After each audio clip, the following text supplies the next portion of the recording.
Three crimes, three different cities. For nearly 20 years, investigators believed they had nothing in common.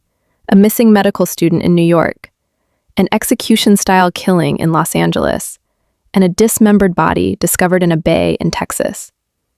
At first, the cases were handled by different police departments, separated by thousands of miles. But slowly, over time, detectives began noticing something unusual.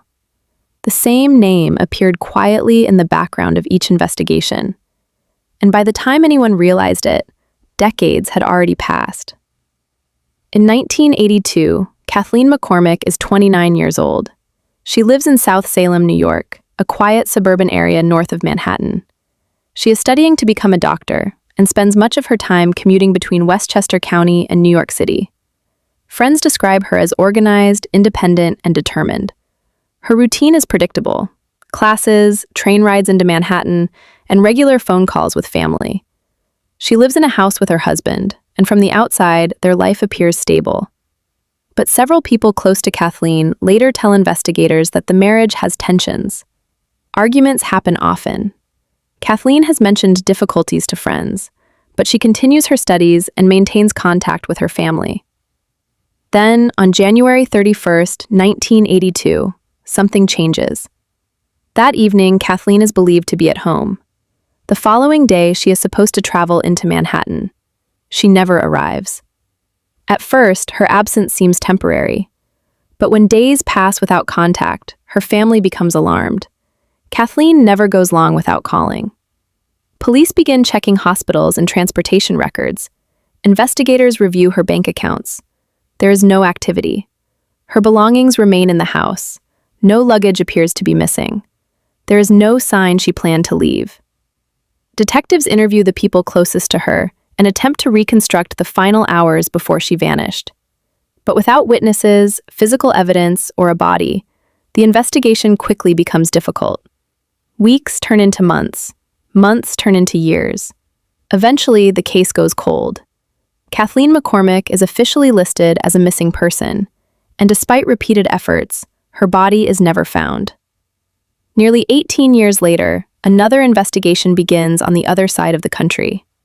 December 2000, Los Angeles, California. Inside a home in Benedict Canyon, police discover the body of a woman named Susan Berman. She is 55 years old. Susan is a journalist and author known in social circles across Los Angeles and New York. She grew up in Las Vegas and later wrote about crime and culture, building a reputation as a well-connected writer with friends in influential circles. When detectives examine the scene, they notice several unusual details. Nothing in the house appears to be stolen. There are no signs of forced entry. The shot that killed her was precise. Whoever committed the crime had likely come to the house with a specific purpose. Investigators begin interviewing friends, colleagues, and anyone who had spoken to Susan in the days before her death. During that process, they uncover an interesting connection.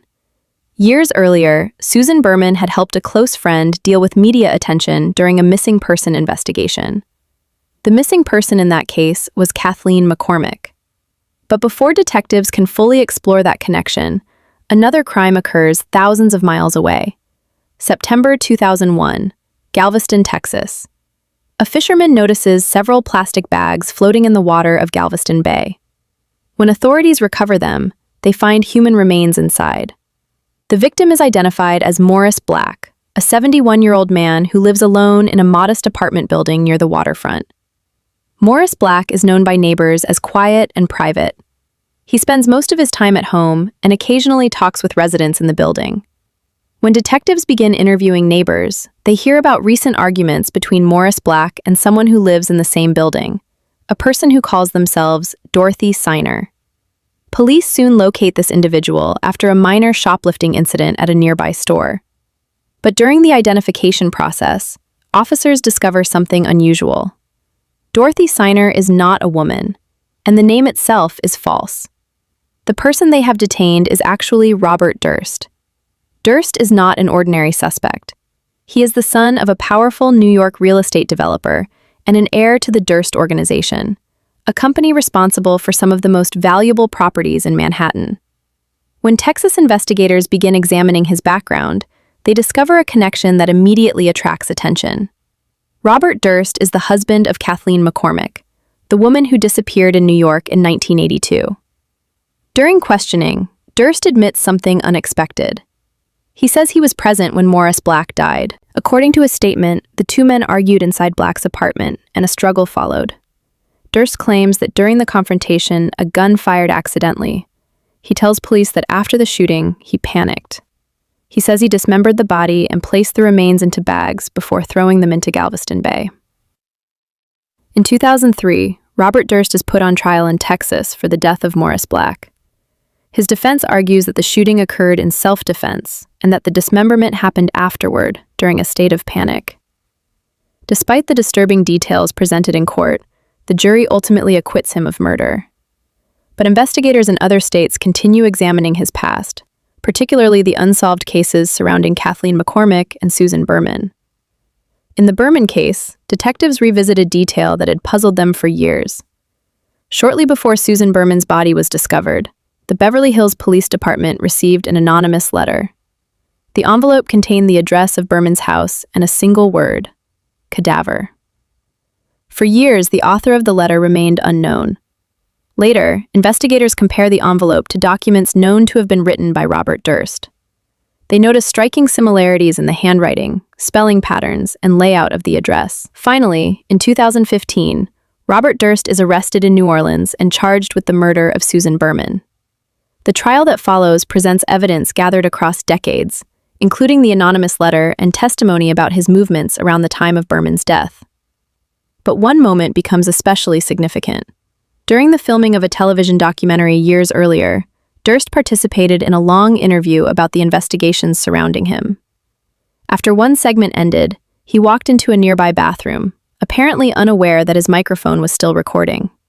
Alone, speaking quietly to himself, he made statements that prosecutors later presented in court as evidence. In 2021, after a lengthy trial, the jury finds Robert Durst guilty of the murder of Susan Berman. He is sentenced to life in prison.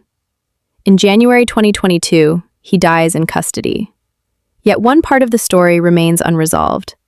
Kathleen McCormick's body has never been found. And that leaves a final question that continues to follow this case. How did a man connected to 3 major criminal investigations across the United States manage to avoid conviction for so long, while the truth slowly surfaced piece by piece?